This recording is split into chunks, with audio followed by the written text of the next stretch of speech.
Hello and welcome to my channel. My name is Lynn and today I'm doing a little bit of Christmas and July crafting with Not Too Shabby.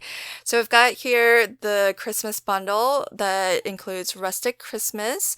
That's a 6x6 paper pad, and there's an ephemera pack that is gorgeous that goes with it. That one's called Christmas Tea. And as well in the bundle is a sheet of glitter enamel dots. You can see it just off to the right there.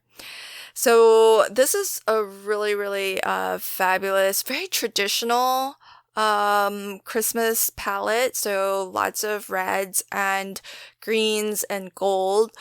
I really love this paper pad because it's so right up my alley. It's got a lot of really, the small repeat prints are what I really love. I find that easier to craft with.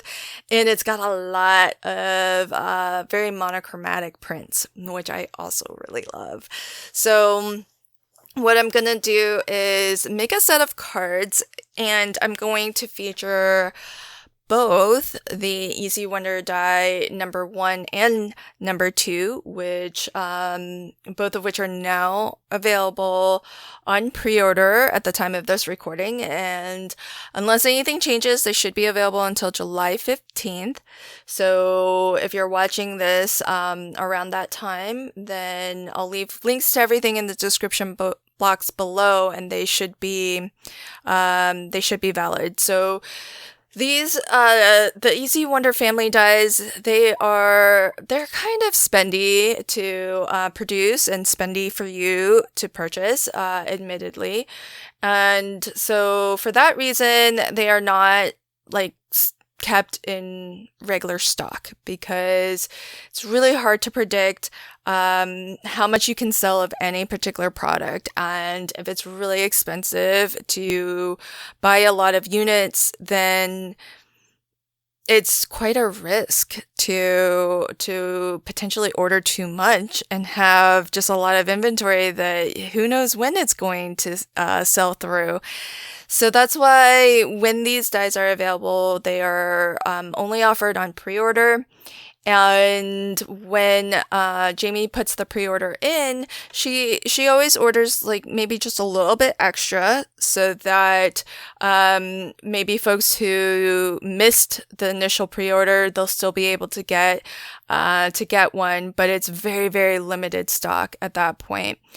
And when it sells out, it sells out. And if there's an occasion to bring it back for pre-order, then Jamie has done that. Just like Easy Die number 1 is back for pre-order now. So I thought what I would do is craft with both the Easy Wonder Die number 1 and 2. Mainly because I have done a lot of testing of the dies to cut them out, make sure that they cut well, make sure that the components, these building block elements, are a good mix with one another. And one of the ways to do that is to just die cut a large pile of them. But this is how I prefer to use my Easy Wonder dies. I don't like to just cut, even with just the one die, I don't like to just cut the one sheet of pattern paper. I like to actually, if my preference really is to die cut it multiple times. And the pile in front of me here, I think I've cut Easy number 1 3 times and Easy number 2 once in this pile.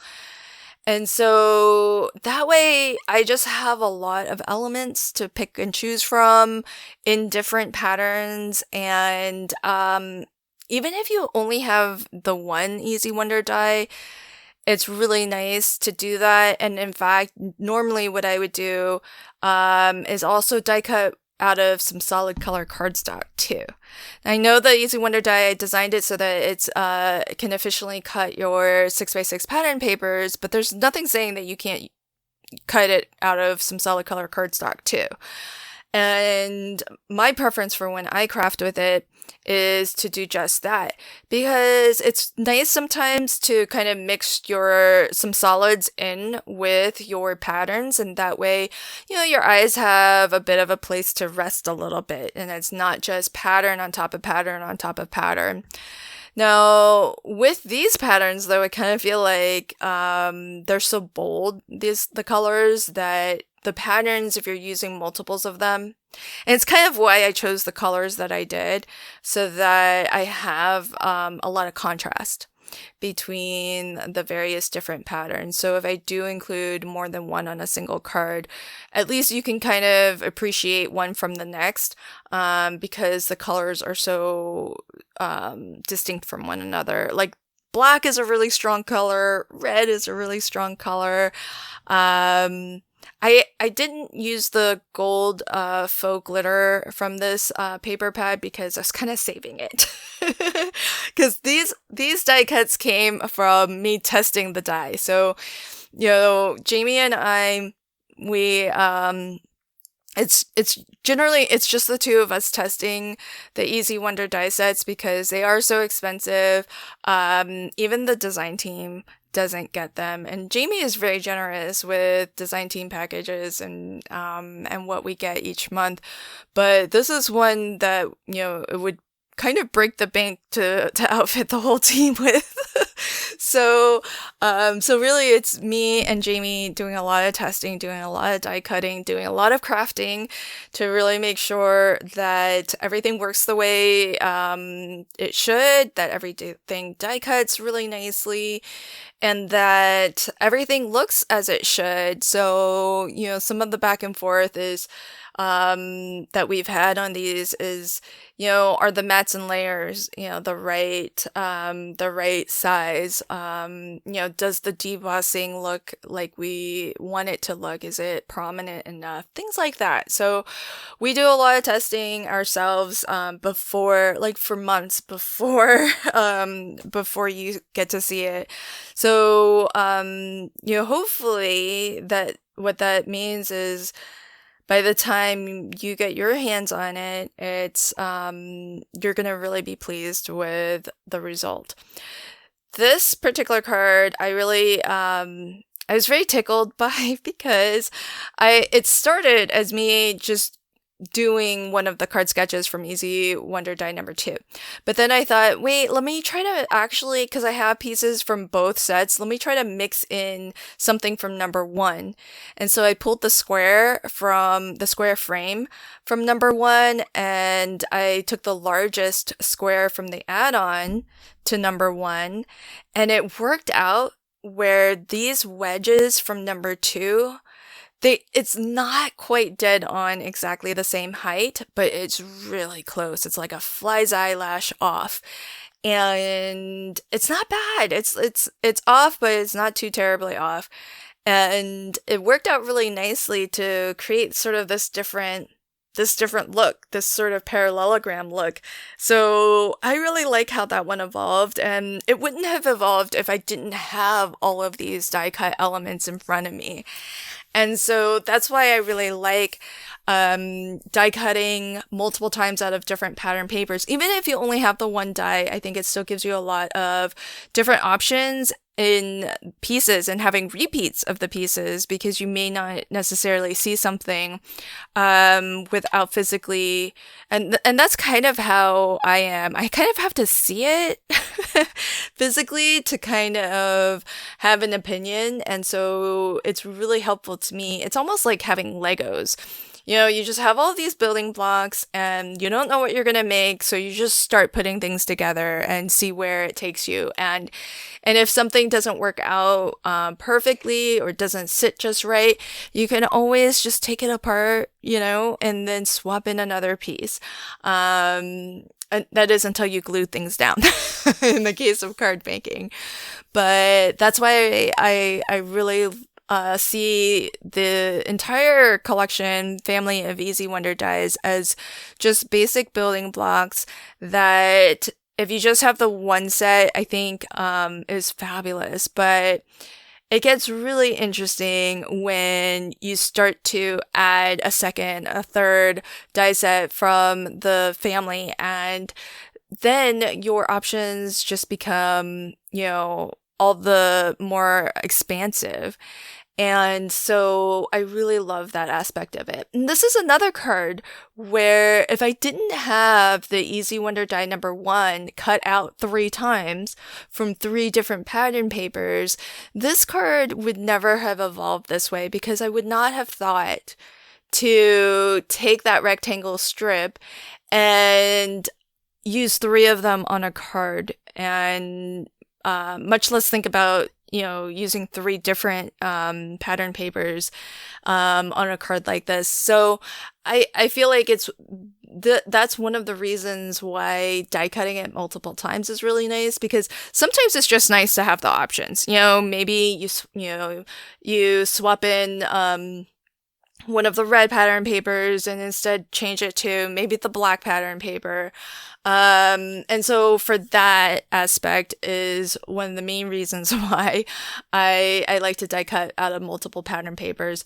But in this card, like I would not have thought on my own to intentionally die cut this rectangle 3 times to use in this way. But I will now that I've stumbled upon it as a layout. And so I think it's one of those things where, once you have the pieces and you just kind of start, rifling through the pile and just, picking things out and trying different ideas and moving things around, it is anybody's guess, where that might take you. And that's why I feel like hopefully, when you get your hands on these dies, that it sparks some creativity. And I've enjoyed seeing all of the different layouts that people have created from Easy Die number 1. And I'm really excited to see what happens, especially for the folks who have 1 already and then they get 2, because now you have even more pieces and you can mix and match between them and create even more interesting layouts and different designs. And so even though the Easy Wonder dies do have suggested card sketches on the back of the packaging, that's really just more to get your creative juices going. If you're new, if you're, kind of having a little bit of a creative slump, maybe they help you to kind of break out of that slump a little bit or give you a place to start. But before too long, I'm sure you're going to be creating layouts and compositions that I would never have thought of. And so I'm really eager to see what everybody does with these dies. And for me, one of the things that I enjoy most about the Easy Wonder dies is that the creative process is just different and fun for me. It's more kind of like a discovery process as opposed to a planned process. And in a lot of ways, it's a little bit less intimidating, because instead of just staring at a blank white card base, you have all of these elements to create with. And so you don't have to I feel like I don't have to think about, do I need to ink blend? Do I need to create a scene? Am I making, a, interactive card or a pop-up card? I don't have to go into the card with a plan in mind, but rather, I can just play. I can just move things around, try things out. And it's a process of discovery, and it's more like an intuitive creative session where you just kind of grab at the elements and you just move them around and see what feels right, what looks good to you. And it's easy enough to kind of swap things in and out and try different things. And so I find that process, to be very different and very enjoyable. So So I hope that you enjoy it as well. And if you get the dies and you craft with them, I hope you'll share what you make to my Facebook group, Crafty Fun with Friends, or to the Not Too Shabby Facebook group, because I would love to see your creations. Thanks so much for catching my video today, and until next time, happy crafting and have a fabulous day. Bye.